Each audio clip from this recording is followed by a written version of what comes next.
Hi అండి. అందరికీ గంగ జాతర శుభాకాంక్షలు. తిరుపతి తాతయ్య గుంట గంగమ్మ జాతర జరిగిన మూడవ మంగళవారం రోజు మనం మామూలుగా పల్లెల్లో జరుపుకుంటాం గంగ జాతరని. గంగ జాతరలో ప్రత్యేక నైవేద్యం ఏందంటే అంబలి.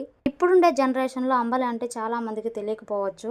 మంగళవారం అమ్మవారికి అంబలి నైవేద్యంగా సమర్పించాలనుకుంటే సోమవారం మధ్యాహ్నమే రాగి పిండిలో నీటిని కలిపి ఎండలో పెట్టాలి. బాగా పులియబెట్టాలి.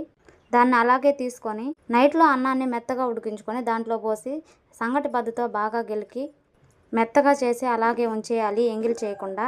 మరుసటి రోజు ఉదయం మార్నింగ్ లేవగానే అందులో ఎర్రగడ్డలు, వేపాకు, పెరుగు వేసి బాగా కలపాలి. అంబలి గిన్నెకు చక్కగా పసుపు అవి అలంకరించుకొని అన్నీ వేసి కలుపుకున్న తర్వాత దాని కింద బియ్యాన్ని పోసుకొని లేదా వడ్లు పోసుకొని అంబలి చెంబుని దాని మీద ఉంచాలి. నట్టింట పసుపు కుంకుమతో గుండ్రంగా చేసుకొని అమ్మవారిని గంగమ్మని చేసుకోవాలి చూపించిన విధంగా.